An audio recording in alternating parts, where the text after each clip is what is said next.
اگر آپ چاہتے ہیں کہ ہماری ویڈیو بر وقت آپ تک پہنچ جائیں تو ہمارے چینل کو سبسکرائب کر کے بیل آئیکن کے بٹن کو دبا دیں اور ہمیں لائک اور شیئر بھی کر لیں۔ Thank you.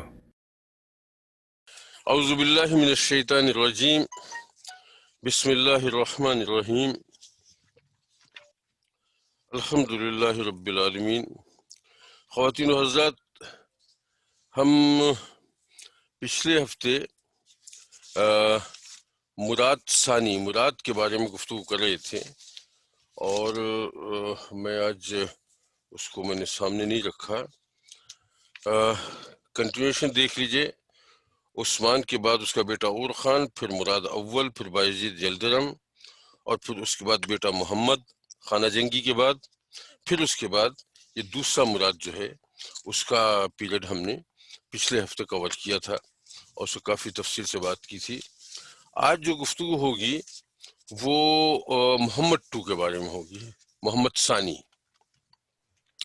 یہ میرا خیال ہے مطلب عثمانی تاریخ کے اہم ترین شخصیات جو گزری ہیں یا اہم ترین حکمران گزرے ہیں، اس میں اس کا نمبر اگر پہلا نہیں تو دوسرا ضرور کہلا جائے گا۔ جو سب سے زیادہ پرومیننٹ عثمانی خلیفہ گزرا ہے، جس کا تذکرہ مطلب جس کا چرچا تمام یورپ میں اور بہت بڑی ریکگنیشن کے ساتھ ہوتا ہے، وہ تو ہے سلیمان دی میگنیفیشنٹ، سلیمان ذی شان۔ اس کا تذکرہ آئے گا آگے، اس وقت ذکر کروں گا۔ یہ مشہور ہے عام طور پہ سلطان محمد فاتح کے نام سے، اور سلطان محمد فاتح سے اس لیے کہا گیا کہ اس کے دور میں قسطنطنیہ فتح ہوا۔ اور یہ مطلب خاصی تفصیل کی بات ہے کہ حالات کیا تھے اور قسطنطنیہ کیسے فتح ہوا، میں سب گفتگو کروں گا۔ دیکھیے، پہلی بات تو یہ ہے کہ یہ بات ہم ویسے اس کا ذکر ہو چکا ہے کہ جس وقت شخص کی عمر 15 سال تھی، اس وقت اس کے باپ نے حکومت اس کے حوالے کر کے اور خود گوشہ نشینی اختیار کر لی تھی۔ لیکن 15 سال کا لڑکا تھا، تجربہ کار نہیں تھا۔ مسائل کھڑے ہوئے، اور خاص طور سے مسائل اس حوالے سے کھڑے ہوئے کہ انہوں نے کیا کہتے ہیں عیسائیوں نے اپنے معاہدے کو بالکل پس پشت ڈال کے اور دیکھا کہ ایک نیا ناتجربہ کار بادشاہ سامنے آ گیا ہے، تو اس پر حملہ کر دیا، اور اس شدت کے ساتھ یہ معاملہ ہوا کہ بات مسلمانوں کے ہاتھ سے بالکل تقریباً نکلنے لگی۔ تو اس کے باپ کو دوبارہ آ کے اور سلطنت سنبھالنا پڑی۔ اس معاملے کو رفع دفع کیا، تو اس کے بعد باپ جو ہیں وہ پھر اس کے حوالے کر کے اور گوشہ نشینی میں چلے گئے۔ لیکن اب اندرونی فسادات کھڑے ہوئے، خاص طور سے ان کی جو ایک فوج ہے جس کا تذکرہ بہت ہوتا ہے، ینچری فوج، اب اس نے ہنگامہ کھڑا کر دیا، اور مطلب تنخواہوں میں اضافے اور وغیرہ وغیرہ کافی مطالبات ان کے سامنے آئے، اور بغاوت کی سی کیفیت ہو گئی، لوٹ مار شروع کر دی ان لوگوں نے۔ تو بادشاہ کو پھر واپس آنا پڑا، اس کے باپ کو، اس نے پھر ٹیک اوور کیا۔ تو اور لیکن اس کے بعد پھر یہ ہوا کہ اس نے اس کو سلطان محمد کو، اپنے بیٹے کو، اس نے گورنر بنا کے ایشیائی علاقوں میں، ایشیا مائنر کے علاقہ جو تھا ان کی سلطنت کا، وہاں بھیج دیا، اور ایسے لوگوں کو اس کے ساتھ کر دیا کہ آپ مطلب تربیت حاصل کریں کچھ عرصے تک۔ بادشاہت ایسے نہیں چلتی، اس کے لیے بہت کچھ سیکھنا پڑتا ہے۔ تو یہ بات جو ہے، یہ سن 1444 میں اس کی پہلی تخت نشینی ہوئی ہے، اور 2 سال تقریباً 1.5-2 سال مطلب اس کے پاس حکومت رہی، اور پھر اس کے بعد اس کے باپ نے سن 1446 میں دوبارہ ٹیک اوور کر لیا، اور اس کو بھیج دیا گیا تربیت کے لیے۔ 5 سال بعد باپ کا انتقال ہو گیا۔ تو ایک تو یہ ظاہر باپ کا انتقال ہو گیا، تو اب کوئی چارہ ہی نہیں رہا کہ اسے حکومت سنبھالنی تھی، اب تو مدد کے لیے باپ نہیں رہا۔ تو جس وقت یہ مطلب واقعہ ہوا ہے باپ کے انتقال کا، تو اس وقت یہ وہیں تھا ایشیائی علاقوں میں، تو وہاں سے اسے اطلاع دی گئی. خیر فوجی طور پہ یہ اینڈریانوپل واپس آیا اور واپس آ کے اس نے مطلب اس کی تخت نشینی کی رسم ادا کی گئی اور یہ سلطان ہو گیا باقاعدہ. لیکن ایک چھوٹا خیر واقعہ تو مطلب قتل کے معاملے کو چھوٹا سا کہنا مناسب نہیں ہوتا، لیکن ایک واقعہ ایسا ہو گیا کہ اس کے باپ، اس کے والد مراد جو تھے، ان کی بیویوں میں سے ایک بیوی سربیا کے بادشاہ کی بیٹی بھی تھی، جو اس کی مطلب سوتیلی ماں تھی. اور ان خاتون سے ایک بیٹا تھا جس کی عمر اس وقت کل 8 ماہ کی تھی. اچھا، اب وہ مطلب شاہ کے لیے شاہ سے زیادہ وفادار لوگ بھی کچھ ہوتے ہیں. تو اس کے آنے سے پہلے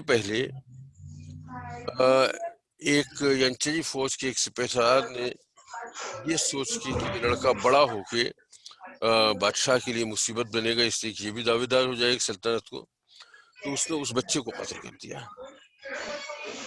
اچھا، یہ مطلب قتل تو ہوا اس وقت جب یہ واپس آ چکا تھا، لیکن اس میں تمام تواریخ کہتی ہیں کہ اس میں اس کا کوئی دخل تھا نہیں اور ہو سکتا بھی نہیں تھا، کوئی ضرورت بھی نہیں تھی اس کو ہونے کی. بہت سی وجوہات ہیں اس کی. ایک تو یہ کہ ظاہر ہے 8 مہینے کا بچہ تھا، اس سے اسے خطرہ کیا ہو سکتا ہے، اور اگر خطرہ ہوگا بھی تو کچھ بعد میں ہونا چاہیے. تو یہ تخت نشینی کے معاملات سے نکل کے حکومت سنبھالنے کے بعد، مضبوط ہونے کے بعد یہ کام خاموشی سے اگر کر لیتا تو چلیے سمجھ میں آتی بات. اس سے پہلے دعوے دار تھا ہی نہیں، تو اس کے بارے میں ایسا کوئی فیصلہ کرنے کی فوجی طور پہ کوئی ضرورت نہیں تھی. دوسری چیز یہ کہ اگر اسے یہ کام کرنا ہوتا تو یہ اپنے ساتھ جو اس کے ساتھ مستقل لوگ تھے، جو اس کے وفادار تھے، جن سے اس کی انڈرسٹینڈنگ بہت تھی، ان میں سے کسی کو بلا کے چپکے سے مطلب یہ کہ اشارہ کر دیتا اور یہ ہو جاتا. کہ ان میں سے کسی کا کیا ہوا کام نہیں تھا.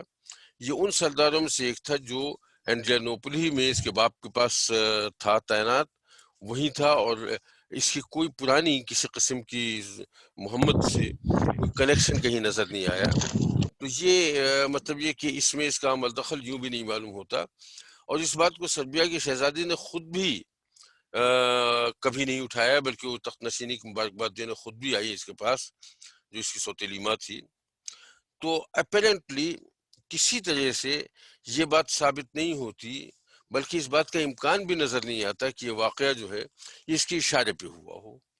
پھر یہ کہ صرف یہی نہیں، بلکہ جب یہ واقعہ پیش آیا تو اس نے اس شخص کو جسے قتل کیا تھا، اس کو گرفتار کیا اور اس کو قصاص میں قتل کروا دیا. تو اگر ایسی بات ہوتی کہ اس کے حکم سے یا اس کے اشارے سے ہوتا، تو کم سے کم جب اس کی اپنی جان پہ آ گئی ہوتی تو کوئی نہ کوئی بات تو وہ کہتا ضرور کہ میں نے کس کے کہنے سے کیا ہے. تو یہ بات جو ہے یہ مطلب تمام قرائن سے اس میں اس کا سلطان محمد فاتح کا اپنا ہاتھ کوئی نظر نہیں آتا. لیکن بہرحال اب چونکہ قسطنطنیہ اس نے فتح کیا، یورپ سے دشمنی تھی اس کی، لہٰذا یورپین تاریخ نگاروں نے اس بات کو خاصا اچھالنے کی کوشش کی ہے، اور اسی لیے اس کا تذکرہ جو ہے اتنی تفصیل سے ضروری ہو گیا ہے. اس لیے کہ یہ خاص وجہ اس کی بنیادی طور پہ یہ تھی کہ ایک تو یہ قتل تھا، 8 مہینے کے بچے کا قتل تھا، اور وہ کیا کہتے ہیں یورپی علاقوں کے ایک بادشاہ کی بیٹی جو تھی، جو محل میں آ گئی تھی، جس کی شادی ہو گئی جس کے باپ سے، تو ایک عیسائی عورت تھی، عیسائی شہزادی جس کا بیٹا تھا یہ. اس وجہ سے مطلب یورپ کے ہسٹورینس نے اس بات کو کافی اٹھانے کی کوشش کی ہے کہ اس کے اشارے پہ ہوا تھا. اپیرنٹلی ایسی بات نظر نہیں آتی ہے. تاریخ میں ایسے بہت سے واقعات ملیں گے اور اس کے بعد بھی نظر آئیں گے جہاں ڈیلیبریٹلی بادشاہوں نے اپنے بھائیوں کو اس ڈر کے مارے قتل کروایا ہے.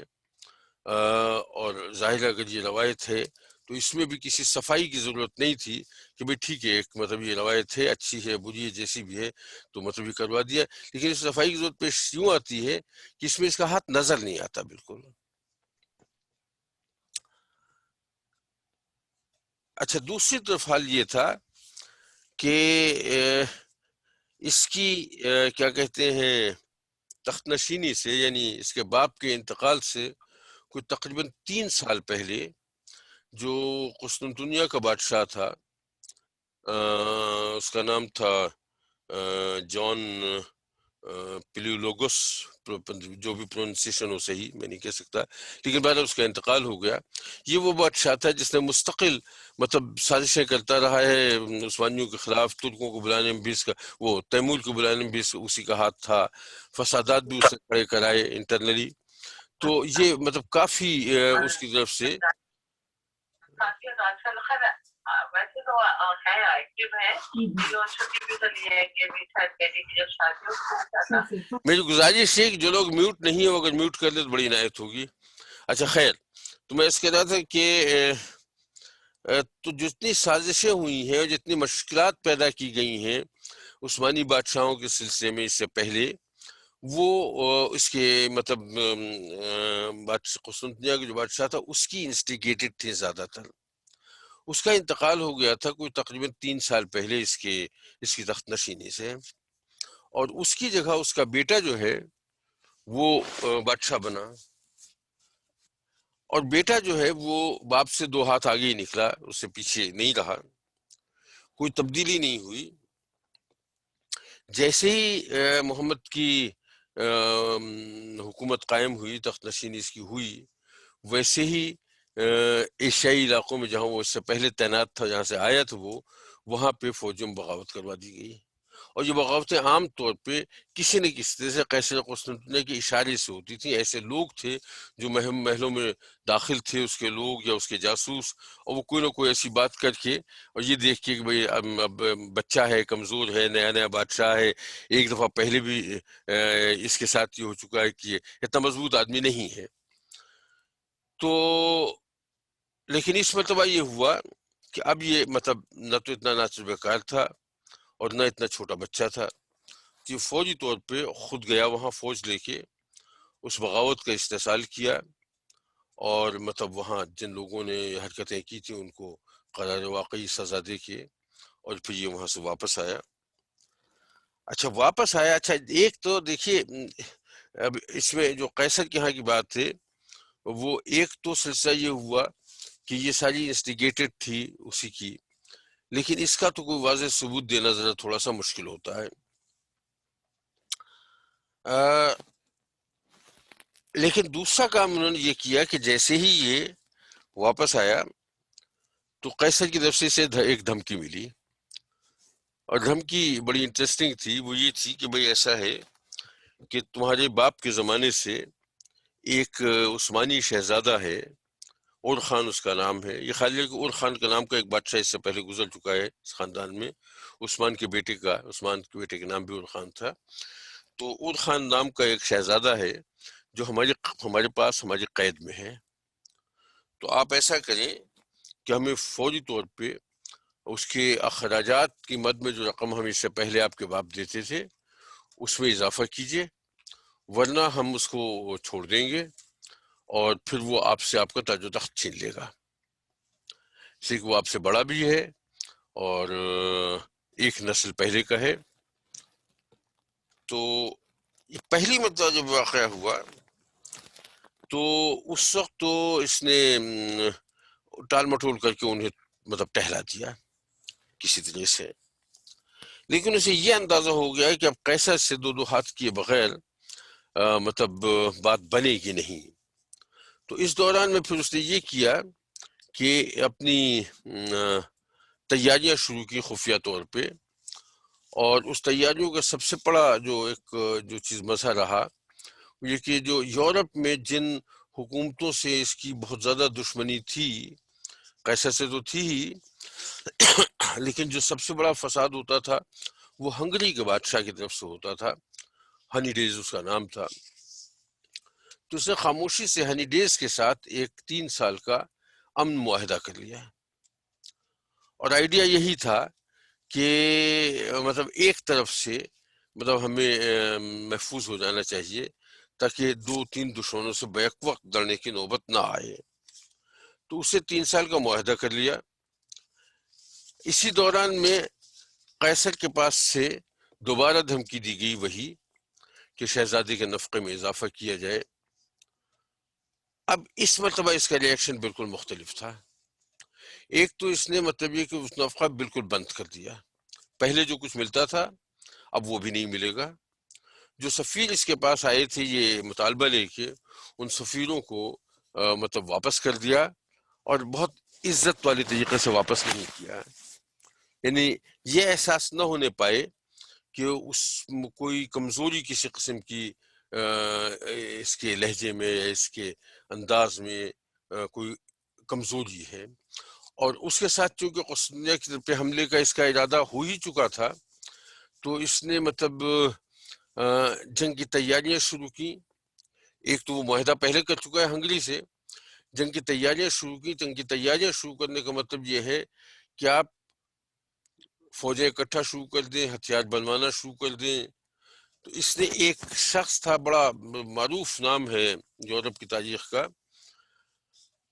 اربان اس کا نام تھا, اور یہ ہنگری کا رہنے والا تھا, مسلمان ہو چکا تھا, اور مسلمان ہونے سے پہلے یہ قسطنطنیہ کے بادشاہ کے پاس بھی کچھ عرصے تک ملازم رہ چکا تھا.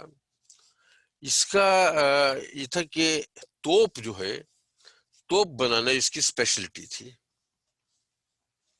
اچھا یہ خیال ہے کہ اس زمانے میں توپوں کا استعمال تو شروع ہو گیا تھا, لیکن توپ اس زمانے میں بالکل بہت ابتدائی اسٹیج پہ تھی.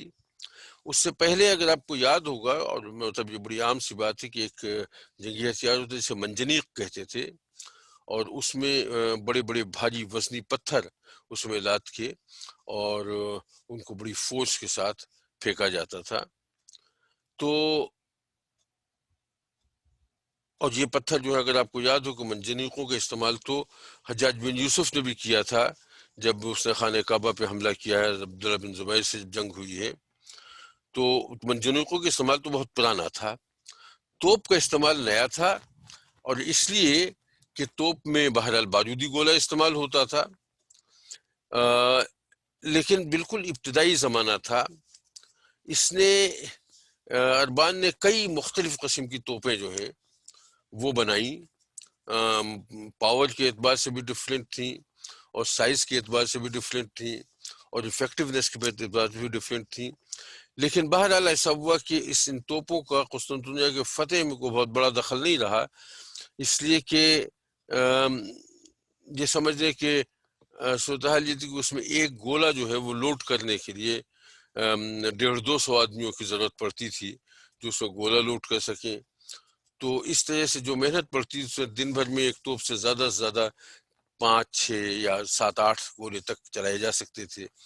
ظاہر ہے مطلب معاملہ یہ ہے کہ جب تک پے در پے حملے نہ ہوں اس وقت تک تو فصیلوں پہ کوئی اثر نہیں ہوتا. تو ان توپوں نے یہ نہیں کہ بالکل کام نہیں کیا, لیکن ڈیسائسو رول ان کا نہیں تھا. لیکن بہرحال اربان کی شہرت ہوئی اس لیے کہ اس کے فوراً بعد, اس جنگ کے فوراً بعد یورپ میں دونوں طرف, عیسائیوں کی طرف بھی اور مسلمانوں کی طرف بھی, توپ کی ٹیکنالوجی پہ بڑا کام ہوا, اور بہت جلدی وہ ٹیکنالوجی وہ بہت امپروو کر گئی, اور ایسا ہوا کہ وہ جنگوں میں باقاعدہ سہولت کے ساتھ استعمال ہونے لگی. تو اس اعتبار سے اربان کا نام خاص طور سے تاریخ میں آتا ہے کہ توپوں کی ٹیکنالوجی کے سلسلے میں اس کا بڑا بنیادی کام رہا ہے. بہرحال اس نے ایک تو کام یہ کیا کہ وہ بہرحال ہتھیار بنوانا شروع کیے. دوسرا جس سے مطلب یہ کہ بالکل 100% یقینی اندازہ ہو گیا کہ اب یہ مطلب قسطنطنیہ کے بارے میں ہے اور حملہ کرنا چاہتا قسطنطنیہ پہ یہ. تو دوسرا جو معاملہ تھا اس میں یہ ہوا کہ اس نے جو تھا آپ کا سمندر, کون سا سمندر تھا, میں بھی آپ کو بتاتا ہوں, باسفورس. ہاں آبنائے باسفورس جو تھا اس میں مطلب اس کا جو یہ آپ کا یہ سمجھیے کہ بلیک سی, بحر اسود جو ہے اور بحر مرمر جو ہے, ان دونوں کو کنیکٹ کرتا تھا یہ آبنائے باسفورس. میں ابھی اس کا میپ آپ کو دکھاتا ہوں, اس سے تھوڑا سا بات زیادہ صاف ہو جائے گی. بلکہ یہ کہنا چاہیے کہ اگر میں اس کو دکھا سکوں آپ کو, تو اب یہ دیکھیے کہ یہ ہے قسطنطنیہ، یہ پورا کا پورا جو ایریا ہے. اچھا، اور یہ ہے باسفورس، گلف آف باسفورس کہہ لیں. بلیک سی اس سائڈ پہ ہے، نارتھ کی سائڈ پہ، اور یہ جو ہے اوشن جو ہے مرمر اوشن جو ہے اس سائڈ پہ ہے. بیچ میں یہ باسفورس جو ہے یہاں پہ مطلب ان کا یہ اس کی بات میں کر رہا ہوں. یہاں سے بھی اوپر تھوڑا سا اور چلے جائے تو یہ کافی تنگ ہو گیا. جس جگہ یہ تنگ ہو گیا تھا وہاں پہ اس بایزید یلدرم نے ایک قلعہ بنوایا تھا، کیا کہتے ہیں، ایشیائی سائڈ پہ ایک قلعہ بنوایا تھا ایشیائی سائڈ پہ، اور اس قلعے کا نام تھا انازولو حصاری. حصاری زبان میں، ترکی زبان میں قلعے کو کہتے ہیں. انازولو اس قلعے کا نام تھا. اس نے یہ کیا کہ اس کے بالکل اپوزٹ سائڈ پہ، یعنی وہ تو اس سائڈ پہ تھا، اس سے بالکل اس کے اپوزٹ اسی تنگ سے راستے میں، تنگ ترین راستے میں ایک نیا قلعہ بنوانا شروع کیا، اور یہ قلعہ روملی کہلایا، روملی حصاری. اچھا، اب ہو یہ گیا کہ اگر یہ دونوں قلعے آمنے سامنے بن جاتے ہیں، یورپی سائڈ پہ اور ایشین سائڈ پہ، تو بیچ میں یہ باسفورس جو ہے، باسفورس سے اور یہ جو بلیک سی ہے اس کا کنیکشن یہ کنٹرول کر لیتے ہیں. اس لیے کہ اگر دونوں طرف سے گولہ بازی شروع کر دیں تو یہاں سے جہاز گزر نہیں سکتے. اچھا، تو بہرحال یہ سب سے بڑی تیاری نظر آئی جس سے اندازہ ہوا کہ یہ باقاعدہ اب جنگ ہونے والی ہے. فوج تیار کی، کچھ 70,000 سپاہیوں کی فوج تھی، جس میں 50,000 جو ہیں وہ سوار تھے اور 20,000 سپاہی تھے. اور اس فوج کو لے کے اس نے قسطنطنیہ کا محاصرہ کر لیا. قسطنطنیہ کا محاصرہ کرنے کے بعد اب دیکھیے قسطنطنیہ کی پوزیشن دیکھیے کیا ہے.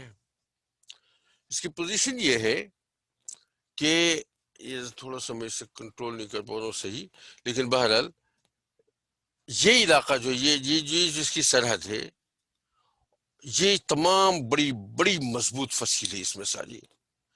ایسی فصیل جس کو توڑنا، عام طور پہ قسطنطنیہ پہ حملے جو ناکام ہوئے ہیں وہ اس فصیل ہی کی وجہ سے ناکام ہوئے ہیں جس کو توڑنا ممکن نہیں ہے. اچھا، اور سلطان محمد فاتح کا خیمہ یہاں پہ ہے، اس کی فوجیں یہاں پہ ہیں، یہ سارے کے سارے اس کے دستے ہیں باہر، فصیل کے باہر ہیں، جو اس فصیل کے ذریعے حملہ کرنے کی کوشش کر رہے ہیں. اور صرف جو کمزور راستہ ہے وہ صرف اس سائٹ کا ہے، اسے گولڈن ہارن کہتے ہیں. یہ ایک اور گلف کی طرح گلف ہے یہاں پہ، جو گلف آف باسفورس سے نکل کے اور ادھر سے مطلب باری چھوٹی سی ابھی دیکھنے جا رہی ہے. اور یہاں پہ خشکی کے درمیان راستہ کافی کم ہے، لیکن اس جگہ جہاز، کوئی بحری جہاز آ نہیں سکتے. وجہ اس کی یہ کہ وہاں بحری جہاز آنے کے لیے انہیں اس راستے سے گزر کے اندر داخل ہونا پڑے گا. اچھا، بحری قوت کا معاملہ یہ ہے کہ قسطنطنیہ کے پاس بڑے بڑے، یورپ میں تمام مطلب اور فورسز واسی بڑے بحری جہاز تھے، یعنی سائز میں بھی بہت بڑے اور جنگی اعتبار سے بھی بڑی طاقت والے. ان کے پاس چھوٹے جہاز تھے تو عثمانی بیڑا جو ہے وہ تھا تو تقریباً 300 جہازوں کا، لیکن جہاز چھوٹے تھے، اتنے بڑے جہازوں کا مقابلہ نہیں کر سکتے تھے، سوائے اس کے کہ ان کا راستہ روکا جا سکتا تھا، ان پر حملہ کیا جا سکتا تھا. لیکن بہرحال ان جہازوں کے مقابلے میں یا کہ صرف بحری جنگ ہو تو ان کے مقابلے میں ٹکنے والی فورس نہیں تھی. دوسرا کام انہوں نے یہ کیا، یہ انجینئرنگ ٹیکنالوجی ہے کہ انہوں نے یہ جو حصہ داخلے کا تھا تھوڑا سا، اس حصے میں انہوں نے ایک زنجیر جو ہے وہ انسٹال کر دی، جو مطلب ان دونوں سروں کو ملاتی تھی، اور ظاہر یہ خاصی بڑی زنجیر تھی. اور اس زنجیر کا معاملہ یہ تھا کہ اس کو مطلب یہ کہ زنجیر لگا دی جاتی تھی تو ادھر سے کوئی جہاز گزر نہیں سکتا، جیسے کہ راستہ بلاک ہو گیا. اچھا، اگر ان کا اپنا کوئی جہاز آئے تو اس زنجیر کو نیچا کر دیا جاتا تھا تاکہ جہاز گزر جائے، اور اس کے بعد پھر زنجیر ٹائٹ کر دی جاتی تھی. تو جب اس میں حملے کی بات آئی تو یہاں سے حملہ کامیاب ہو نہیں رہا تھا، اس لیے کہ یہاں پہ فصیلیں بہت مضبوط تھیں، اور ادھر سے کوئی حملہ ہو نہیں سکتا تھا، اس لیے کہ یہاں پہ بحری راستے سے جہاز داخلی نہیں ہو سکتے تھے. تو قسطنطنیہ اس اعتبار سے بہت محفوظ مقام تھا. اچھا، اب انہوں نے یہ اس جنگ خاص طور سے تذکرہ اس لیے کہ اس جنگ میں مطلب ٹیکنالوجی اور انٹیلیجنس کا استعمال بہت ہوا ہے. یہ جو سرحد ہے، یہ جو آپ کی اس سائٹ کا جس فصیل کی میں بات کر رہا ہوں، اس فصیل کے بالکل ساتھ ساتھ خندق کھدوا دی گئی. اب اس خندق کھدوانے کا نتیجہ یہ ہوا کہ مسلمانوں کی فوج اس خندق کو کراس کر کے فصیل کے قریب بھی نہیں پہنچ سکتی. اچھا، دور سے جو توپ کے گولے یا مارے جاتے ہیں وہ بہت زیادہ تعداد میں نہیں آ رہے ہیں، اور اتنی فوج نہیں ہے کہ وہ فصیل کو توڑ سکیں. خندق کے قریب جو مطلب فوجیں پہنچتی ہیں، وہ یہ فصیل جو ہے چونکہ بہت اونچی فصیل ہے، لہذا اوپر سے ان کے اوپر وہ آگ کے گولے برسائے جاتے تھے. آگ کے گولے اس زمانے میں ایسے نہیں ہوتے تھے جیسے اب ہوتے ہیں، لیکن بہرحال مطلب کوئی ترکیب تھی غالباً تیل ویل میں بھگو کے کس طرح سے آگ کے گولے ان کے اوپر برسائے جاتے تھے. تو نتیجہ یہ کہ وہ قریب بھی نہیں آ سکتے تھے. تو یہاں سے یہ حصہ بہت مشکل ہو گیا تھا مسلمانوں کے لیے جانے کا. لیکن اس کی ترکیب بھی توڑی گئی، ترکیب بھی نکالی گئی. ترکیب یہ نکالی کہ سلطان محمد فاتح نے اپنی فوج کے جو معمار تھے ان کو حکم دیا کہ لکڑی کے مینار بنائے جائیں اونچے، یعنی ہائٹ ان کی تقریباً وہی ہو جو فصیل کی ہائٹ ہے. اچھا، لکڑی کے وہ مینار بنوائے گئے اور اس کے نیچے پہیے فٹ کر دیے گئے.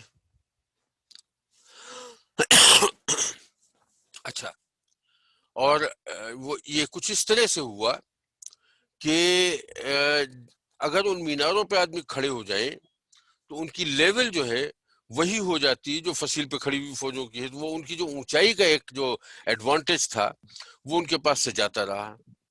اچھا، اور پھر یہ کہ چونکہ اس میں پہیے لگے ہوئے تھے لہٰذا اسے قریب لے جایا جا سکتا تھا.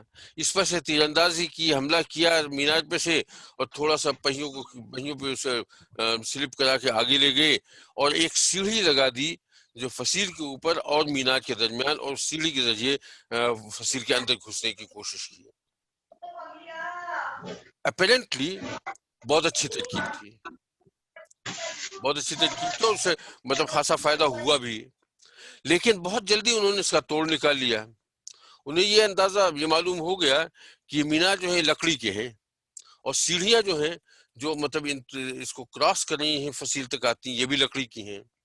لہٰذا انہوں نے مطلب آگ پھینک کے ان لکڑی کے میناروں کو اور لکڑی کی سیڑھیوں کو جلا دیا. اس میں آگ لگ گئی تو ظاہر اس میں جو لوگ تھے انہیں وہاں سے مطلب تک بھاگنا پڑا، اور یہ حربہ بھی بہت زیادہ کامیاب نہیں رہا. لیکن بہرحال مطلب یہ کہ جنگ اس طرف جاری رہی مستقل. یہ محاصرہ جو ہے جیسے کہ سیج جو ہے، یہ سیج تقریباً 7 ہفتے تک جاری رہی. 7 ہفتے کتنے 50 دن کے قریب ہو جاتی ہیں. یہ بہت لمبا عرصہ ہے سیج کے لیے، اسی کے فوجیں اپنے ملک سے جب باہر ہوتی ہیں، میدان میں پڑی ہوئی ہیں، سپلائیز کا بھی ایشو ہوتا ہے، اور اکتاہٹ پیدا ہونی شروع ہوتی ہے. جنگ نہ ہو رہی، سب بیٹھے ہوئے ہوں تو اکتاہٹ پیدا ہونے لگتی ہے. تو یہ ظاہر ہے ان کو کس طرح سے ایکٹیو بھی رہنا تھا، اور یہ مختلف قسم کی ترکیبیں کر کے انہیں ایکٹیو بھی رکھا گیا. اور بہرحال گولہ باری ہو رہی تھی، اور فصیل توڑنے کی بھی کوشش ہو رہی تھی، کامیابی نہیں ہو رہی تھی. اچھا، اب دوسرا ویک پوائنٹ جو ہے، جو ریل ویک پوائنٹ تھا قسطنطنیہ کا، وہ یہ تھی گولڈن ہارن. اب یہاں پہ آپ یہ دیکھیے کہ زنجیر کی وجہ سے جہاز تو داخل ہو نہیں سکتے. تو اب اس کے بارے میں پھر یہ ہوا کہ انہوں نے سلطان نے فیصلہ یہ کیا کہ اس کے لیے کچھ ترکیب کی جائے. یہاں پہ عثمانی بحری بیڑا ہے، یہاں سے کچھ جہاز لے کے یہاں تک لائے گئے، اور پھر یہ علاقہ جو ہے خشکی کا، جو غلطہ کا علاقہ ہے، اس میں مطلب اس پر ایک سڑک بنائی گئی، 80 میل کا فاصلہ تھا اس کے درمیان، وہ سڑک بنائی گئی. اس سڑک پہ چمڑے کی چمڑے کی سڑک بنائی گئی، اور اس پر چربی جو ہے، چربی اس کو اوپر ملی گئی چکنا کرنے کے لیے. پھر یہاں سے جہاز جو ہے اس کے اوپر، اس سڑک کے اوپر چڑھائے گئے، اور رات بھر یہ کام ہوا، اور اس میں ان جہاز کو باقاعدہ دھکا دے کے، شور مچاتے ہوئے، سلپ کرتے ہوئے یہ جہاز خاموشی سے اس جگہ اتار دی گئے. یہاں اتارنے کا مطلب یہ ہے کہ جب ایک بار دیگرے یہاں سے چلے تو یہ باقاعدہ ایک پل بن گیا قسطنطنیہ تک. اور یہاں پہ فصیل بھی مضبوط نہیں تھی، یہاں پہ حفاظت کا انتظام بھی اتنا زیادہ نہیں تھا جتنا دوسری طرف تھا. جب یہ صورت ہوئی تو اچانک جب ان کے پاس مطلب یہاں سے معلوم ہوا کہ صاحب یہ جہاز آ گئے ہیں، حملہ کر رہے ہیں، اور ان کے اپنے جہاز جو تھے وہ یہاں تھے بحری زنجیر کے پاس، تاکہ آنے والے کسی جہاز کو روکا جا سکے. وہ پلٹ کے آ نہیں سکتے تھے، بیچ میں مطلب ان کے جہاز آ چکے تھے. تو یہاں سے انہوں نے حملہ کیا، اور یہاں کے حملے پہ انہیں کامیابی ہونا شروع ہوئی. اور یہ تقریباً غالباً 49ویں دن کی بات ہے جس دن مطلب یہ کہ یہاں پہ ان کا حملہ کامیاب ہونا شروع ہوا.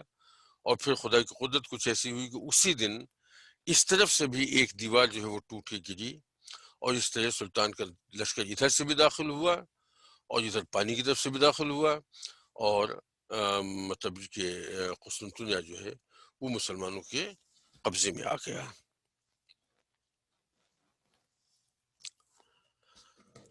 قسطنطنیہ عیسائیوں کے لیے بہت اہم جگہ تھی. دیکھیے تھوڑا سا میں اس کے بارے میں پہلے بھی اس کر چکا ہوں. جب ہم نے اس سلسلے کو شروع کیا تھا آٹومن امپائر کو، تو رومی سلطنت کے بارے میں ہم نے کچھ گفتگو کی تھی تھوڑا سا اس کو دوبارہ ذہن میں لے آئیں، اور کچھ اضافی معلومات ہیں. ایک قبیلہ تھا جس کا نام تھا بیزنٹائن، اور یہ بات ہے قبل مسیح کی، اے ڈی کی، بی سی کی. اور بی سی بھی کم نہیں، 667 بی سی کی بات ہے. اس وقت اس بیزنٹائن قبیلہ نے اس شہر کو آباد کیا تھا، اور یہ شہر اس کا نام بیزنٹائن ہی رکھا گیا اس وقت اس قبیلے کے نام پہ. اچھا پھر یہ میں بات کر رہا ہوں 667 ایئرس بی سی. اس کے تقریباً 300 سال بعد، تقریباً 335 سے 330 بی سی کے درمیان، اس پر یونان نے اس پر حملہ کیا، اس شہر کو اپنے قبضے میں لینے کی کوشش کی. یونان میں جس فوج نے حملہ کیا وہ فوج سکندر اعظم، جس کو ہم سکندر الیگزینڈر دی گریٹ کے نام سے جانتے ہیں، اس کے باپ نے، فیلقوس نام تھا اس کا، اس نے مطلب یہ کہ اس پر حملہ کیا، اور رات کے اندھیرے میں حملہ کیا، اور وہ کامیابی کے بالکل قریب تھا کہ پتہ نہیں، بس اب یہ قدرت کی بات ایسی ہوتی ہے کہ اچانک آسمان سے ایک روشنی سے ابھری اور پورا شہر روشن ہو گیا، اور اس کی وجہ سے ان کو اندازہ فوراً پتہ چلا کہ یہ حملہ آور آ گئے ہیں.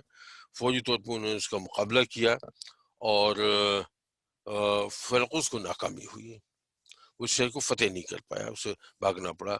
شہر کے لوگ اس وقت تک مذہبی اعتبار سے بت پرست لوگ تھے، اور ان کی ڈیٹی جو ہے ڈائنا دیوی جو ہے وہ ان کی اس کی پرورش، اس کی پوجا کرتے تھے. اور یہ اس جو روشنی ہوئی ہے اس کو انہوں نے اسی کا کرشمہ سمجھا، اور یہ ہوا کہ ہمیں ہماری دیوی نے بچا لیا.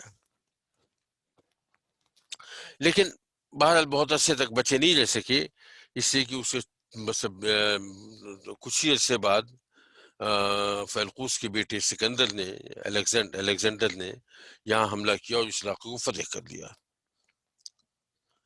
تو یہ مطلب یونانیوں کے قبضے میں چلا گیا. پھر کافی بات میں کر رہا ہوں، پھر جب روم کی سلطنت قائم ہوئی، اور رومن امپائر ایک سٹیج پہ جا کے آپ کو یاد ہوگا کہ ایک سٹیج پہ جو رومن امپائر ہے وہ دو حصوں میں تقسیم ہو گئی تھی. ایک کا تو مرکز روم ہی رہا اور دوسرے کا مرکز قسطنطنیہ بن گیا. یہ بات تذکرہ ہو چکا ہے پہلے. لیکن اس سے پہلے سن 327 عیسوی میں اے ڈی میں، اب یہ اے ڈی کی میں بات کروں، بی سی نہیں ہے، اس میں اس پر حکومت ہوئی قسطنطین فرسٹ کی. چونکہ یہاں کا بادشاہ پھر مستقل قسطنطنیہ کہلانے لگا، تو یہ مطلب اس کو پھر ہم 1 2 3 4 کے نام سے یاد کرتے ہیں. بالکل یہ ایسی رہا جیسے فرائین ہوتے تھے، تو اس طرح سے قسطنطین یہاں کے بادشاہ کا لقب رہا ہمیشہ. اور یہ 327 عیسوی کی بات ہے جب اس نے حملہ کیا، اور 327 عیسوی میں اس نے حملہ بھی کیا، قسطنطنیہ پہ کو فتح بھی کر لیا، اور اسی کے ساتھ ساتھ اس نے عیسائیت کو بھی قبول کر لیا. تو یہ بت پرستی، اس سے پہلے یہ لوگ بت پرست تھے، اب یہ عیسائی ہو گئے. اچھا، اور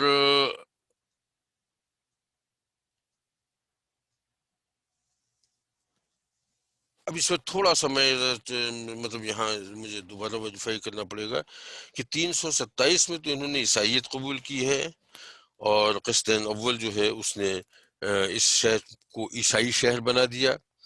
لیکن پھر یہ جو میں عرض کر رہا تقسیم ہوئی دو حصوں میں، روم کی سلطنت اور ایک کا مرکز روم اور دوسرے کا قسطنطنیہ. یہ بات کی بات ہے، مجھے اس کا سن دیکھنا پڑے گا، ابھی تھوڑی دیر میں کہیں سے نکال کے آپ کو دوں گا، یاد نہیں مجھے اس وقت. تو بہرحال تب اس طرح سے ہوا. جب یہ تقسیم ہوئی تو جیسے میں نے کہا کہ ایک کا تو مرکز روم ہی رہا، اور بعد میں پھر اس میں انٹرنل جھگڑے کافی ہوئے، اور وہ پھر دو سلطنتوں پھر تقسیم ہوئی، ایک جنیوا میں اور ایک وینس میں. تو روم میں پوپ تو رہا، اور مطلب یہ کہ ایک طرح سے مذہبی مرکز تو وہ جگہ پھر بھی رہی، لیکن اس کی سیاسی طاقت تقریباً ختم ہونے کے برابر ہو گئی. اچھا، لیکن قسطنطنیہ کا جو حصہ تھا، جو مطلب عیسائیت کا دوسرا بڑا مرکز بنا، وہ جو ہے وہ اپنی جگہ قائم رہا، اور کیا کہتے ہیں اس کو مذہبی اعتبار سے عیسائی علاقوں کی مرکزیت کا حق پولیٹیکل پاور کے اعتبار سے حاصل ہو گیا. اور اسی لیے مطلب آپ کو یاد ہوگا کہ مسلمانوں کے جو شروع کے حملے جو ہیں وہ قسطنطنیہ پہ حملے کیے گئے، اور قسطنطنیہ کو فتح کرنے کی بات بہت ہوئی، کئی احادیث بھی سے ملتی ہیں. تو یہ چونکہ مرکز تھا رومن امپائر کا، لہذا اس مرکز کی بڑی اہمیت تھی مسلمانوں کی نگاہ میں بھی شروع سے ہی. اور پھر یہ بھی ذہن میں رہے کہ اب یہ، حالانکہ میں تھوڑا سا یہاں میں جاؤں کہ نہ جاؤں، لیکن بہرحال یہ بات پہلے ہو چکی ہے، لہٰذا میں اسے دہرائی دیتا ہوں کہ اس کی بھی جو سلطنت تھی، اس کے بھی مطلب مرکز تو قسطنطنیہ تھا، لیکن اس کا جو مشرقی علاقہ تھا وہ اس کا ہیڈ کوارٹر مصر تھا، اور مصر میں ان کا ایک نائب ہوتا تھا، اور مصر کے تحت یہ شام اور عراق اور یہ علاقے جو تھے فلسطین وغیرہ، یہ سب اس کے ذریعے جو ہے اس کے تحت، مصر کے تحت رومن امپائر میں شامل تھے. جب مسلمانوں کی جنگ ہوئی ہے اور یہ علاقے مطلب انہوں نے رومن علاقے لیے ہیں، تو یہ رومن علاقے اس اعتبار سے قسطنطنیہ کے اختیار میں تھے. اور مصر میں ان کا جو نمائندہ تھا نبی کریم صلی اللہ علیہ وسلم کے زمانے میں، دیکھیے اس کا نام میرے ذہن سے نکل رہا ہے، ابھی یاد آ جائے گا، لیکن بہرحال وہ جو دو بہنیں انہوں نے مطلب نبی کریم صلی اللہ علیہ وسلم کی خدمت میں پیش کی تھیں، ایک طرح سے امن کے اشارے کے طور پہ، اس میں سے ایک جو تھیں وہ ماجیہ قبطیہ تھیں، وہ تفصیل میں پہلے اس سے عرض کر چکا ہوں. ان اینی کیس یہ شہر کے بارے میں جو بات ہو رہی تھی کہ اس کو جو مطلب اس کو جو عروج ملا ہے اس شہر کو صحیح معنوں میں، وہ ملا ہے جسٹین کے بارے میں، جسٹین کے زمانے میں. جسٹین بڑا معروف آدمی رہا اس پوری روم کی سلطنت کے حوالے سے، اس لیے کہ اس نے قوانین بنائے باقاعدہ. یہ جو اس وقت بھی جو لا ہے وہ جسٹین لا کہلاتا ہے، اور قانون کے اعتبار سے اس کی بڑی مطلب اہمیت تھی. یہ سن 527 سے لے کے سن 565 تک کا اس کا ایرا ہے. اب یہ خیال ہے کہ تقریباً 570 عیسوی میں نبی کریم صلی اللہ علیہ وسلم کی پیدائش ہوئی ہے مکہ میں، اور جسٹین جو ہے اس کا پیریڈ 565 میں ختم ہوا ہے. تو یہ بہت دور کا پیریڈ نہیں ہے، یہ قریب کا پیریڈ ہے کافی ہے.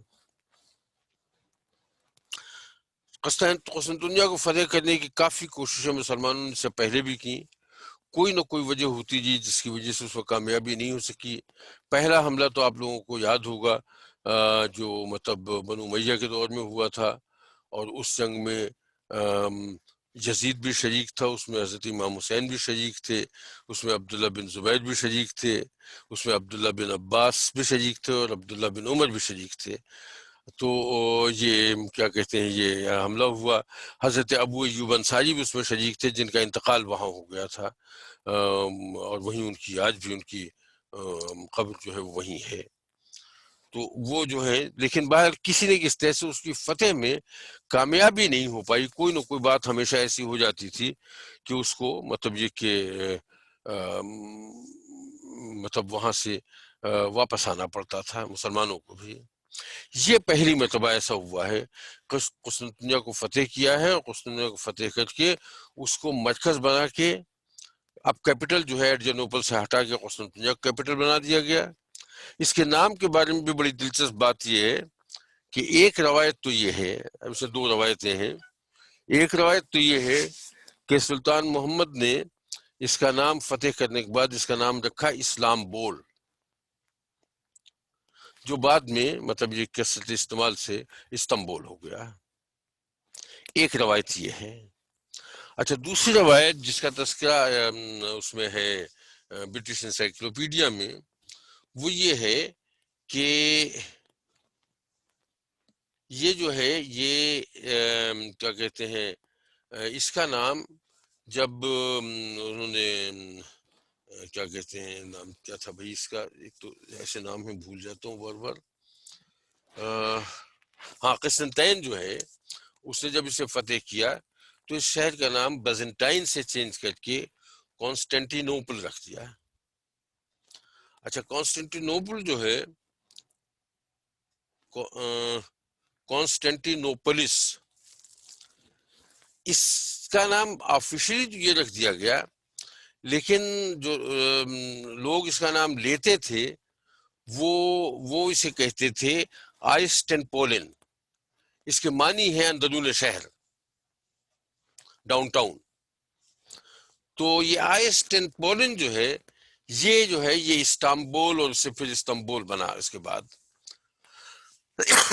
سو وٹ ایور، نام کے سلسلے میں چونکہ یہ ایک اسلامبول کی بات جائی تھی جو ذرا دلچسپ تھی، تو میں کہ یہ بھی بہرحال علم میں ہونی چاہیے.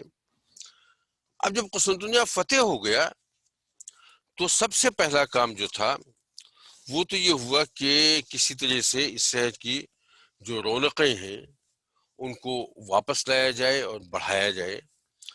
تو سلطان محمد نے سب سے پہلی فتح تو یہ پہلا کام جو کیا اس کی فتح کے بعد وہ یہ کہ اس کے اندرونی انتظام پہ، اور اس شہر کی خوبصورتی پہ، اس شہر کی آبادی پہ، اس پر بڑی توجہ دی. تو اور آبادی کچھ تھوڑا سا جنگ کی وجہ سے کم بھی ہو گئی تھی، اور کچھ تھوڑا سا مکسڈ وہاں انوائرمنٹ بنایا تھا. تو کوئی 5000 مسلمان اپنے علاقوں سے لا کے اور یہاں اس نے آباد کیے.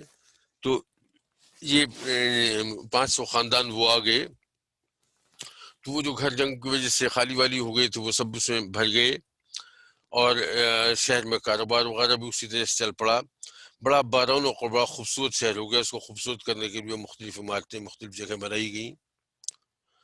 اور پھر اس کے بعد یہ کرنے تو پہلا کام تو یہ کیا کہ قسطنطنیہ کو فتح کر لیا، اس کو مرکز بنایا، اس کی رونق بڑھانے کے لیے اس کی آبادی پہ توجہ دی، اس جگہ پہ توجہ دی. تو اس کام کو تو ابتدائی طور پہ اس نے کیا، اور یہ کام ظاہر اس وہاں رکا نہیں، اس کے بعد بھی ہوتا رہا، لیکن جو فوکس تھا وہ اب تھوڑا سا وہاں سے شفٹ ہو کے پھر یہ ہوا کہ اب ہمیں اپنے مطلب ایریا کو ایکسپینڈ کرنا ہے. تو اس نے پھر یہ کیا کہ یونان کے جو سدرن پورشن تھا اس کے پاس جو چھوٹی چھوٹی خود مختار اسٹیٹس تھیں ان سب پہ حملہ کیا اور ان سب کو عثمانی سلطنت کا حصہ بنا لیا. یعنی یہ نہیں ہوا کہ ان کی مطلب ان سے ان کی اطاعت قبول کر لی، بلکہ ان کو باقاعدہ مطلب کہ ان کو اسلامی سلطنت ضم کر کے وہاں پہ مطلب گورنر وغیرہ اپنا بنا کے اپنے زیر انتظام لیا اس علاقے کو. وینس پہ حملہ کرنا چاہا لیکن وہ فوراً مطلب کہ سرنڈر کر گئے اور انہوں نے درخواست کی کہ ہم سے صلح کا یا امن کا معاہدہ کر لیا جائے. تو ان سے صلح ہو گئی، امن کا معاہدہ کر لیا گیا. تو اس طرح سے وینس اطاعت گزار تو ہو گیا لیکن ضم نہیں ہوا. اچھا، ایک اور علاقہ تھا جس کا نام تھا طرابزون. یہ طرابزون جو ہے یہ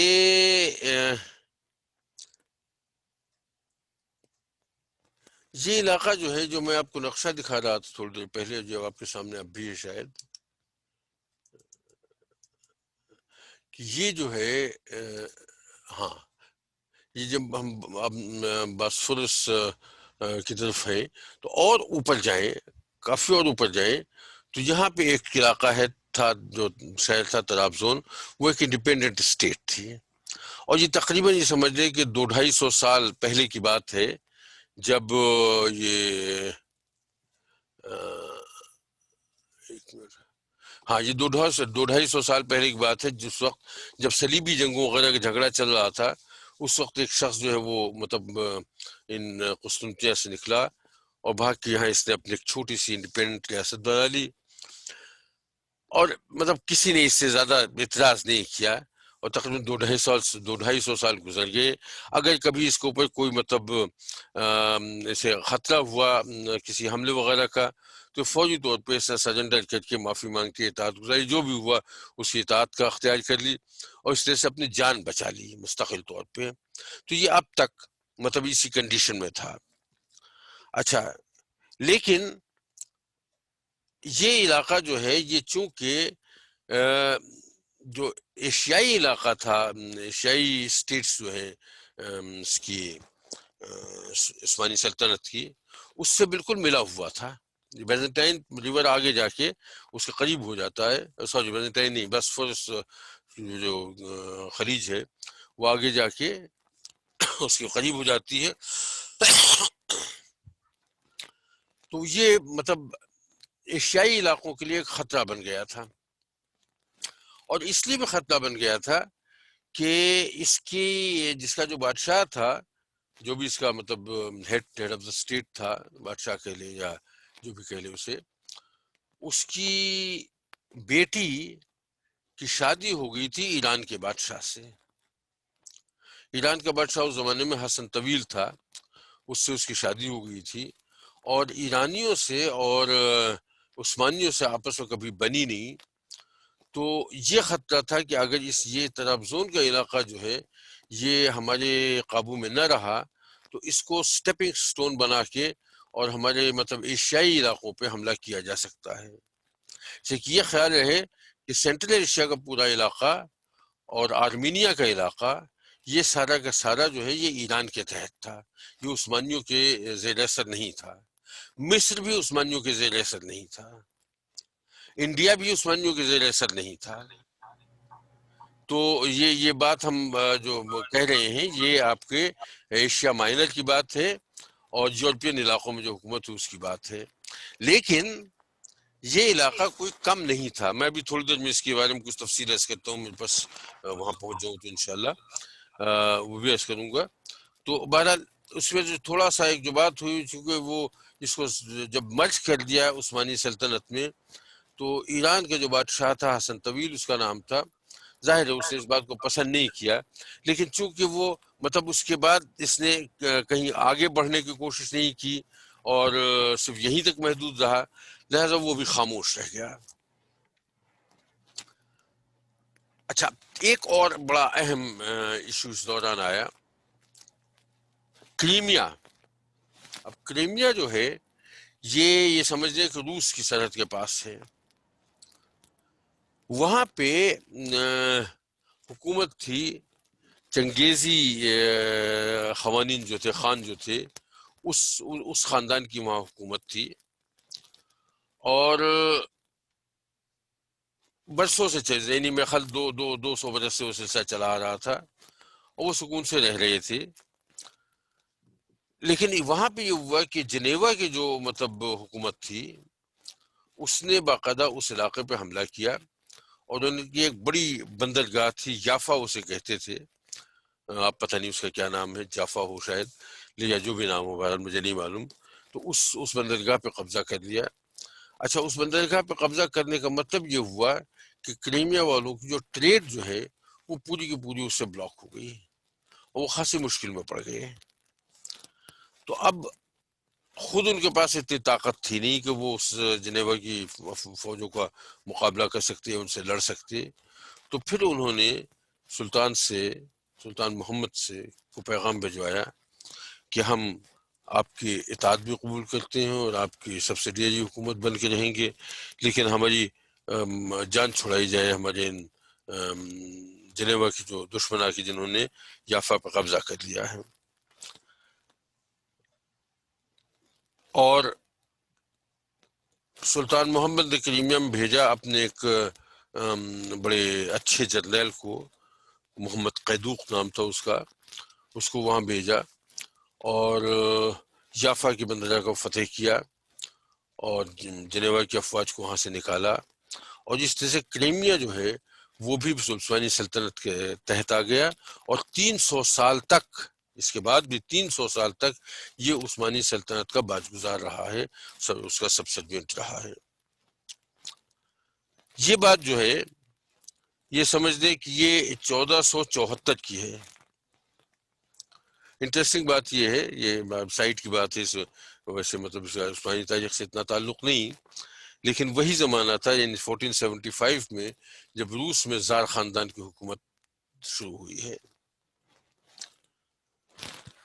تو میں نے جو عرض کیا، قسطنطنیہ کی فتح ہوئی، قسطنطنیہ کے بعد وینس سے معاہدہ ہوا، یونان کی متعلق چھوٹی چھوٹی ریاستیں جو ہیں ان کو عثمانی ریاست میں ضم کیا گیا، طرابزون کو عثمانی ریاست میں ضم کیا گیا، کرائمیا جو ہے عثمانی ریاست کا حصہ بن گیا، سربیا اور البانیہ پہلے ہی ہو چکے تھے۔ تو یہ یورپ کا خاصا بڑا علاقہ جو ہے وہ عثمانی سلطنت کے تحت آ گیا۔ ایک اور مہم تھی جو روڈس آئلینڈ کی تھی۔ روڈس آئلینڈ میں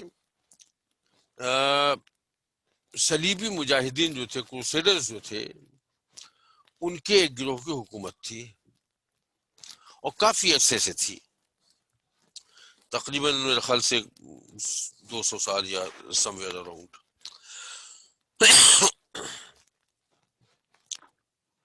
اچھا، یہ مطلب ویسے تو کوئی بہت بڑی قوت یہ نہیں تھی، لیکن ایک تو یہ کہ یہ سمندر میں باقاعدہ مطلب یہ کہ بحری قزاق کا کام کرتے تھے، اور سمندری جہازوں کو لوٹ لیا کرتے تھے، اور اس اعتبار سے ان کی طاقت کافی تھی قزاق کے حوالے سے۔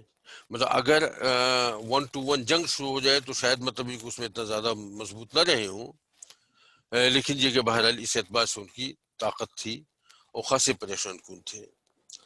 تو اس نے یہ ہوا کہ مسلمانوں نے سلطان محمد نے پہلی مطلب فوج بھیجی باقاعدہ اس روڈس آئلینڈ کو فتح کرنے کے لیے، اور وہ فوج ناکام ہو گئی، اس کو شکست ہوئی، اسے واپس آنا پڑا۔ پھر اس کے بعد کچھ عرصے بعد دوبارہ ایک دوسری مہم جو ہے وہ روڈس آئلینڈ کے لیے بھیجی گئی۔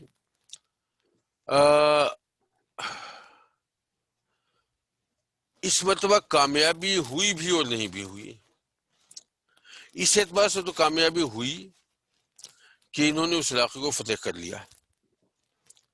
اچھا لیکن عین اس وقت جس وقت اس کا مرکزی شہر تھا اس پر قبضہ کرنے کی بات تھی، تو اس وقت جو عثمانی فوجیں تھیں وہ فوجی بالکل تیار تھے اس شہر کو لوٹنے کے لیے، اور جو ان کا مطلب اسپیشالات تھا اس نے فوجی طور پہ سختی سے پابندی لگا دی کہ شہر کے اندر کوئی لوٹ مار نہیں ہوگی.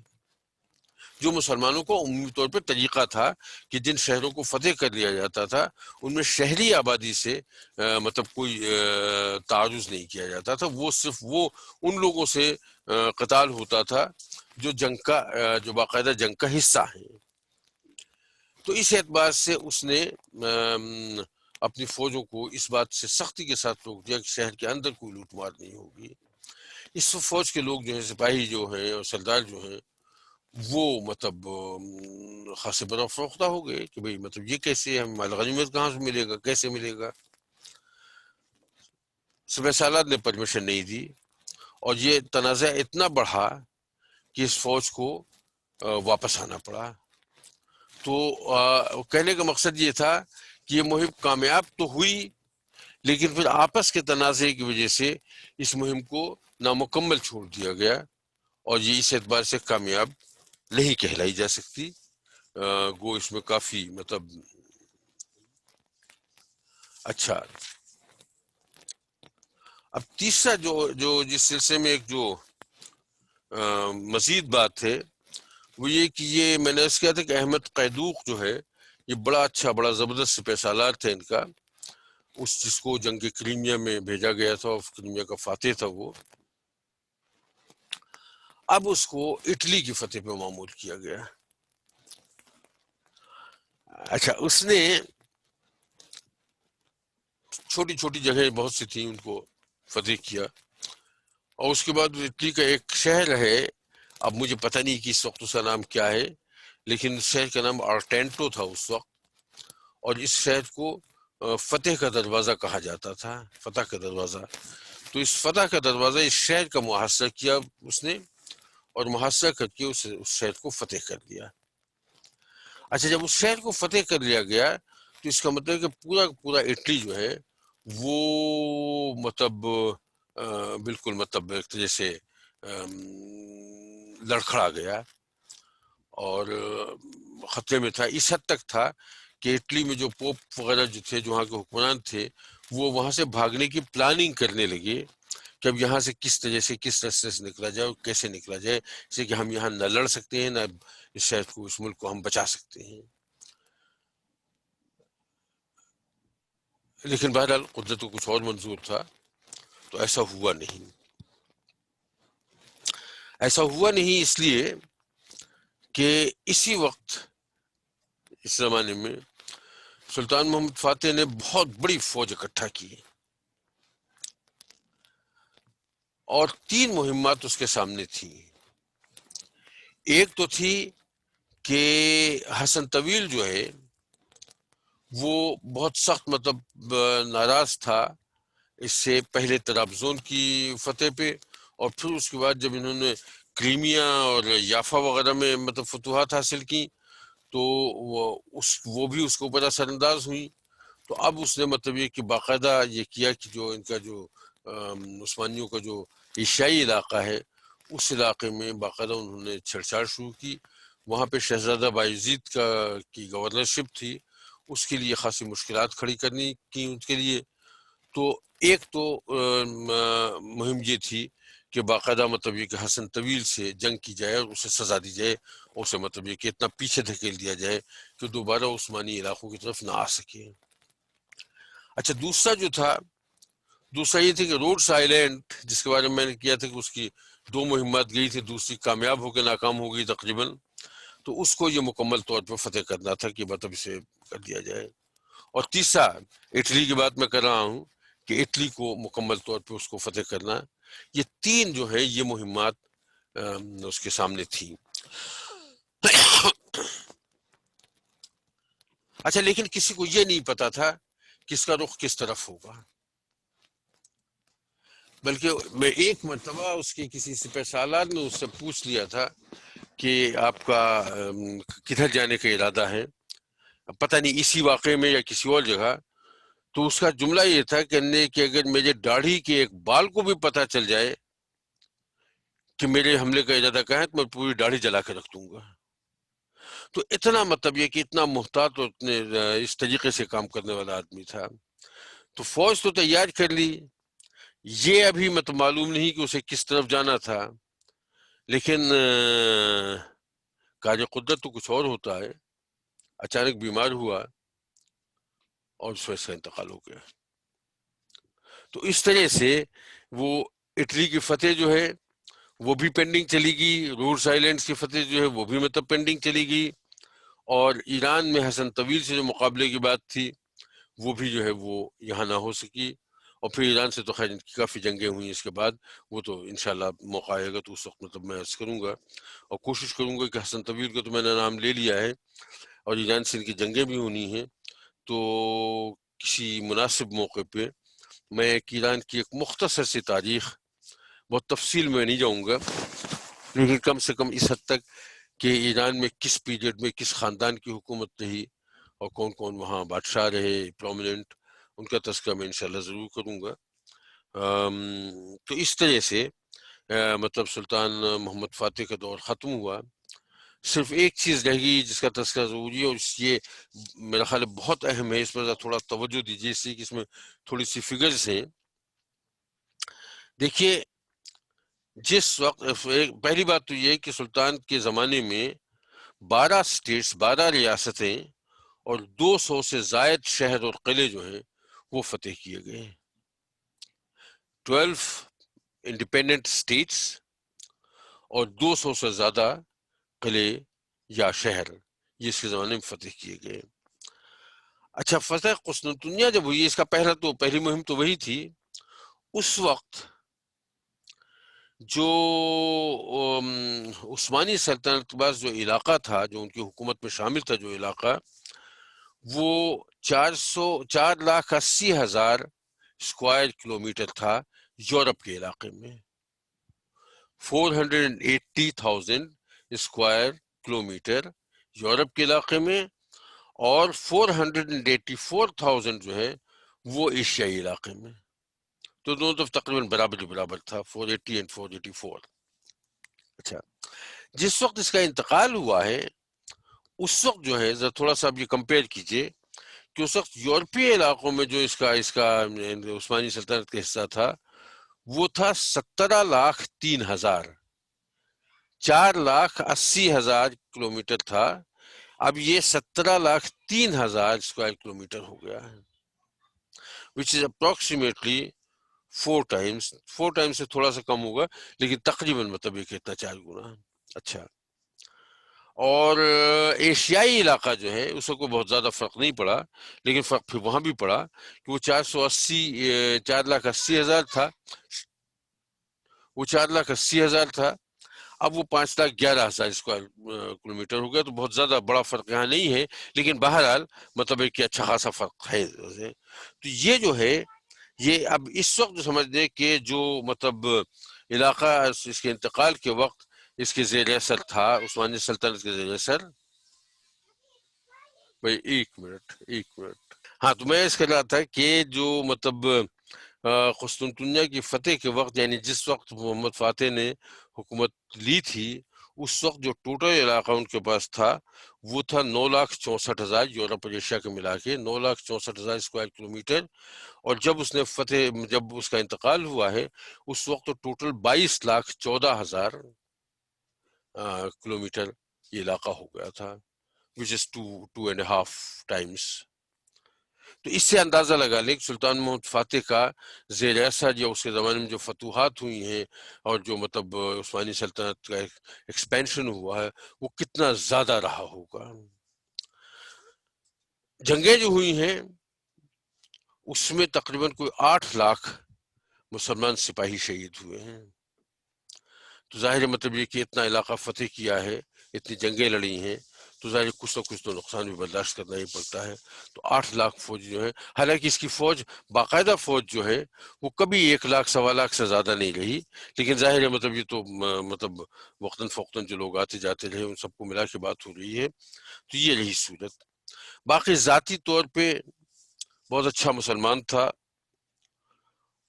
مطلب قرآن سے اور حدیث سے بڑی رغبت رکھنے والا آدمی تھا، بزرگوں پہ خاص طور سے دینی جو شخصیات تھیں ان کا بہت احترام کرنے والا، اور ان کا بڑا عقیدت مند، بلکہ یہ بھی کہا جاتا ہے کہ ایک بزرگ تھے وہاں جن کا بہت عقیدت مند تھا، قسطنطنیہ جو ہے اس کی فتح کے لیے انہوں نے ان سے دعا کروائی تھی، اور مستقل اس وقت وہ دعا کر رہے تھے۔ تو یہ بھی کہا جاتا ہے کہ اصل میں جو فصیل کی دیوار جو گری تھی وہ ان کی دعاؤں کے نتیجے ہی میں گری تھی، واللہ عالم، مطلب یہ کہ سلسلے میں کچھ تبصرہ کرنا کوئی ضروری نہیں ہے۔ تو لیکن یہ بہرحال یہ بھی کہا جاتا ہے جو قانون اس نے نافذ کیا تھا، اب یہ تھوڑا سا اہم بات ہے، اس میں باقاعدہ جو بنیادی اصول تھا کہ اس ملک میں کوئی قانون، جو جتنے بھی قانون بنیں گے ان کے لیے سب سے پہلے سند لی جائے گی قرآن مجید سے، اور دوسری سند ہوگی، یا قرآن مجید سے سند نہیں ملتی تو پھر حدیث سے سند لی جائے گی، اور اگر حدیث سے بھی سند نہیں مل پاتی واضح طور پہ تو پھر قانون کوئی ایسا نہیں بن سکتا جس کو چاروں فقہ جو ہیں، امام ابو حنیفہ، امام مالک، امام شافعی اور امام احمد بن حنبل، ان چاروں فقہ کی رائے جو ہے وہ جس قانون کے بارے میں نہیں مل پاتی وہ قانون نہیں بنے گا۔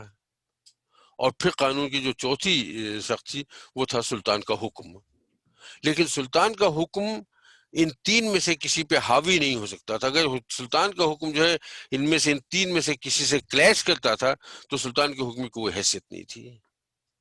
تو قانون جو ہے اس میں مطلب یہ کہ سلطانی حکم کی اہمیت ضرور تھی، لیکن پہلے قرآن، پھر حدیث، پھر فقہ، اور پھر اس کے بعد سلطان کا حکم۔ تو یہ اس کا ایک خاص مطلب وہ تھا سلسلہ۔ میرے خیال تقریباً کافی وقت ہوا، لیکن یہ بہت اہم سلسلہ تھا، اس وجہ سے اس میں مطلب کہ اتنا وقت اس میں لگانا بھی چاہیے تھا۔ ابھی تو ہمارے پاس وقت ہے، ہم تھوڑا سا آگے چل سکتے ہیں اگر اجازت دیں تو۔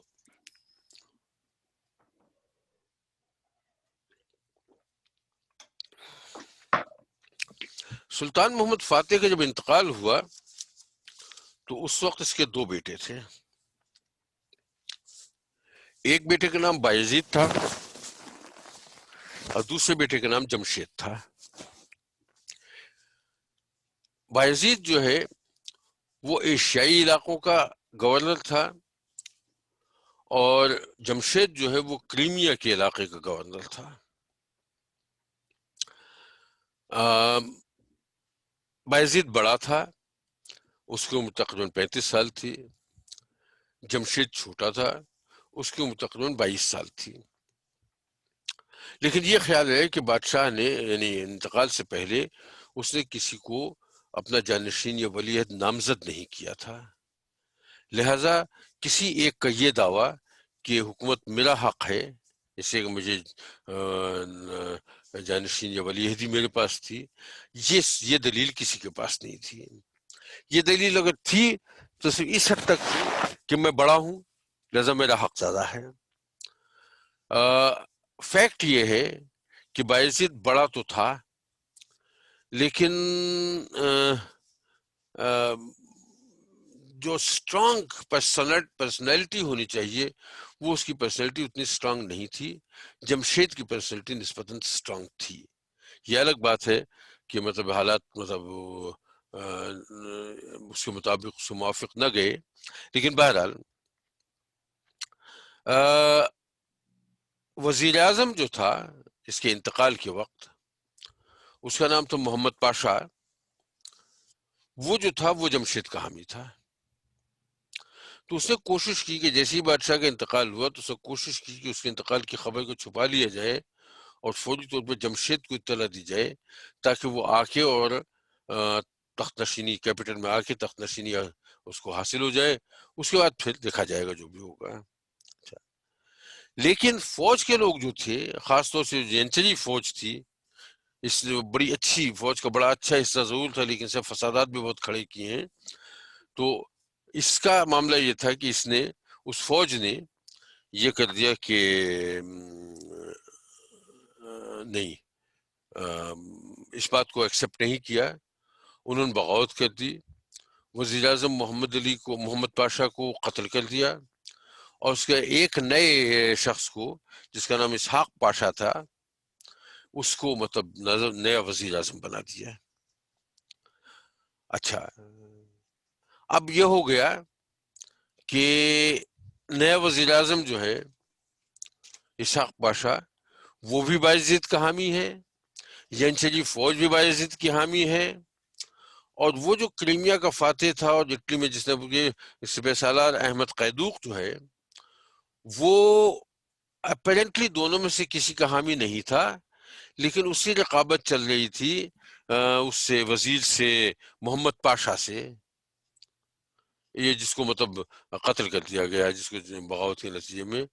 تو چوں اس رقابت کی وجہ سے، چونکہ محمد پاشا حمایت کرتا تھا جمشید کی، لہذا اس نے حمایت کر دی باجزید کی، تو یہ ساری فورسز جو ہیں باجزید کی حمایت میں آ گئیں۔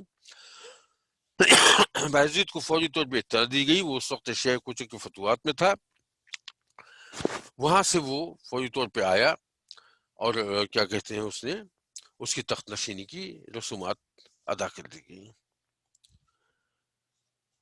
جمشید ظاہر ہے مطلب جمشید اپنا حق تو سمجھتا تھا، اس نے پہلے تو جو ایشیائی علاقے تھے ان میں کافی علاقوں کو اس نے اپنے قبضے میں لیا، اور قبضے میں لینے کے بعد اس نے بايزيد کو باقاعدہ ایک مراسلہ بھیجا جس نے لکھا کہ ہمارے باپ نے ولی عہدی کا تعین نہیں کیا تھا کہ ولی عہد کون ہوگا ہم دونوں میں سے، تو اب یہ بات ہمارے درمیان ہے، تو بہتر یہ ہے کہ آپ جو ہیں وہ مطلب ایشیائی علاقوں میں سے اور یورپی علاقوں میں سے ایشیائی علاقے سارے آپ لے لیں اور یورپی علاقہ میرے حوالے کر دیجیے، تاکہ ہم دونوں ان پیس سائڈ بائی سائڈ حکومت چلا سکیں۔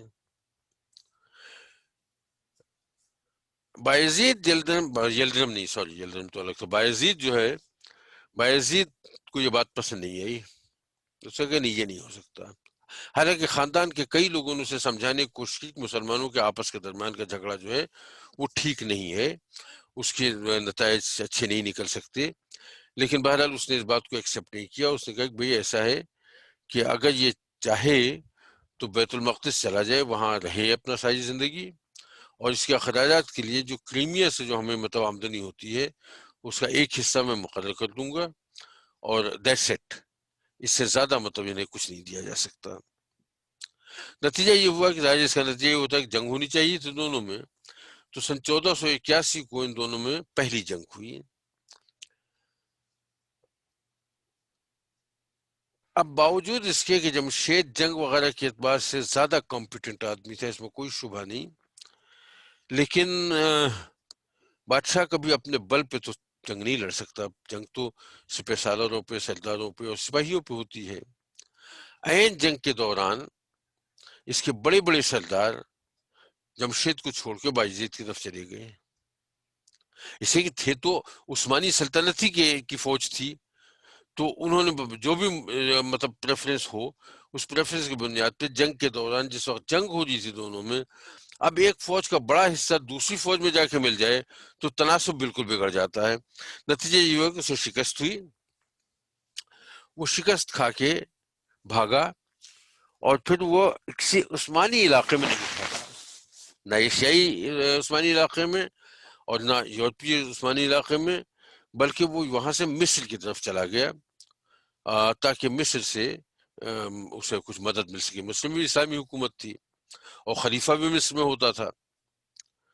اچھا، لیکن جس وقت وہ جا رہا تھا تو ایک ترکی دستے نے اس کو، اب جب جا رہا تھا اس کے بعد صرف اس کا خاندان کے لوگ تھے اور چند لوگ اس کے ساتھ تھے، تو ایک ترکی دستے نے اس پر حملہ کیا، اس ترک سردار نے سارا مال وال اس سے چھین لیا، لوٹ لیا، اور اسے کسی طرح سے بہرحال اسے چھوڑ دیا گیا، تو یہ اپنے خاندان کی اپنی ماں اور اپنی بیوی وغیرہ کو لے کے اور یہ مصر چلا گیا۔ مصر میں خاصی آؤ بھگت ہوئی اس کی، اور مصر کا جو حکمران تھا اسے بڑی عزت کے ساتھ اپنے پاس رکھا، لیکن یہ بات تذکرہ کر دینا ضروری ہے کہ وہ سردار جس نے اس کو لوٹ لیا تھا، وہ سردار وہ سارا لوٹ کا سامان لے کے بایزید کے پاس پہنچا اور اس سے اپنا کارنامہ بیان کیا. ظاہر اس توقع تو یہی ہوگی کہ مجھے انعام ملے گا، لیکن بایزید اس بات پہ سخت ناراض ہوا، اور صرف ناراض نہیں ہوا بلکہ مطلب کہ اس کو باقاعدہ مطلب کہ قتل کرا دیا ہے. اس قدر ناراض کی، اس قدر. اچھا، پھر مصر کی مدد سے اس نے دوبارہ فوج اکٹھا کی، اور جو ایشیائی علاقے تھے عباس سلطنت کے، اس کے نیچے سے جنوب کی طرف سے، جنوب اور ویسٹ کی طرف سے، اس کونے سے اس نے باقاعدہ حملہ شروع کیا اور کافی علاقے کو مطلب فتح کیا. اس مرتبہ اس کے مقابلے پہ جو لشکر آیا اس میں بایزید خود بھی شامل تھا، اور اس کا بڑا کمپیٹنٹ سپہ سالار جس کا نام پہلے بھی آ چکا ہے، احمد قیدوق، وہ بھی تھا. اور اس دفعہ واقعتاً بڑے زور و شور کی جنگ ہوئی، گھمسان کا رن پڑا. لیکن ہوا پھر یہی کہ عین اس وقت جب جنگ کا فیصلہ قریب تھا تو اس کے کچھ سردار کٹ کے جا کے بایزید کے لشکر سے مل گئے، اور اس کو مطلب یہ کہ وہاں شکست ہو گئی. اچھا، اب جب شکست ہو گئی تو اب لاجیکل بات تو یہ تھی کہ پھر مصر واپس چلا جاتا. اس کے بال بچے تو مطلب ماں اور بیوی وغیرہ تو وہیں تھیں، اور اس کو بادشاہ کی معاونت بھی حاصل تھی وہاں کی، تو اسے وہاں قدم جمانے کی کا موقع مل سکتا تھا. لیکن ہوا یہ کہ اس نے اچھا نہیں لگا، اور شرمندگی کی وجہ سے وہ وہاں واپس نہیں گیا. انسٹیڈ اس نے روڈس آئی لینڈ میں جو عیسائی حکومت تھی، جس کو مطلب یہ کہ تقریباً فتح کر لیا تھا عثمانیوں نے، ان کو اس نے مطلب ایک خط بھیجا کہ بھائی ایسا ہے کہ میں اس وقت مشکل میں ہوں، اگر آپ لوگ میری مدد کریں اور مجھے کچھ عرصے کے لیے پناہ دے دیں تو میں پھر اپنا تیاری کر کے اور اس کے بعد پھر نئے سے اپنی حکومت حاصل کرنے کی کوشش کروں گا. ظاہر ہے وہ تو ایک دم خوش ہو گئے، اور انہوں نے فوری طور پہ مطلب یہ کس کو کہا کہ ہاں آپ تشریف لائیں، آپ ہماری سراخوں پہ وغیرہ وغیرہ. اس کو اپنے پاس بلایا، اس کی بڑی عزت، بڑا استقبال، یہ وہ رسم سٹرم ہوا. اور اس کے بعد پھر مطلب یہ کہ لیکن کچھ دنوں بعد اسے اندازہ ہوا کہ میں یہاں مہمان کم ہوں، قیدی زیادہ ہوں. اور پھر اس کے بعد اس کے ساتھ بہت مطلب بڑی زیادتیاں ہوئیں کہ اس کو مطلب یہ کہ قیدی بنایا، پھر اس کے بعد اسے فرانس بھیج دیا، فرانس سے پھر اسے روم بھیجا گیا، اور وہ بالکل مطلب یہ کہ در بدر ہو کے رہ گیا اس پورے معاملے میں. اور اس کے بدلے میں مطلب جو بایزید سے بھی وہ لوگ مطلب باقاعدہ پیسے لیتے رہے کہ ہم آپ کے دشمن کو گرفتار کیے ہوئے ہیں ورنہ ہم چھوڑ دیں گے. اور اس کی جو ماں تھی ایجپٹ میں، اس سے بھی پیسے لیتے رہے، خاصی بڑی رقم لیتے رہے دونوں سے. ہوتے ہوتے مطلب کہ بہرحال الٹیمیٹلی، میں بہت تفصیل میں نہیں جا رہا ہوں، لیکن الٹیمیٹلی یہ ہوا کہ ایک حجام تھا، اس کے ذریعے اس نے اپنے مطلب یہ کہ اسے زہر دے کے یا زہر براسترا لگا کے اسے کسی نے زخم پہنچا کے اس کو مار دیا. جب اس کا انتقال ہو گیا تو وہ حجام جو ہے وہ بادشاہ کے پاس پہنچا، بایزید کے پاس، اپنا کارنامہ بتانے کے لیے. اور عجیب بات تھی کہ اس بتا وہ بایزید بہت خوش ہوا، اس کو بڑا انعام و اکرام بھی دیا، اور اس کو مطلب ایک سرکاری عہدہ بھی دیا، بلکہ وزیر کے عہدے تک وہ پہنچا. اب اور یہ بڑی عجیب سی بات ہے کہ جب سامان لوٹ لیا تھا اس کا تو اس کو تو قتل کروا دیا تھا، جس نے اس کو قتل کر دیا اس کو بڑا عزت و احترام ملی.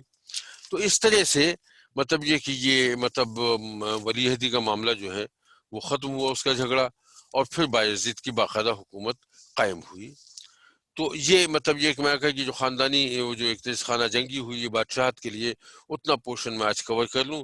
پھر انشاءاللہ بایزید جو ہے یعنی اس کا جو بھائی تھا جمشید کا، اس کی حکومت کا زمانہ اور اس کے بعد کا سلسلہ میں اس کے بعد عرض کروں گا. تو آج کا کام یہی تک ہوتا ہے. وآخر دعوانا الحمدللہ رب العالمین. اب اگر کچھ اس دوران میں ہمارے پاس 10-15 منٹ ہیں، اگر کچھ سوال جواب ہو تو اس کے لیے میں حاضر ہوں. یہ میں اس کی ریکارڈنگ جو ہے، اگر آپ چاہتے ہیں کہ ہماری ویڈیو بر وقت آپ تک پہنچ جائیں تو ہمارے چینل کو سبسکرائب کر کے بیل آئیکن کے بٹن کو دبا دیں اور ہمیں لائک اور شیئر بھی کر لیں. Thank you.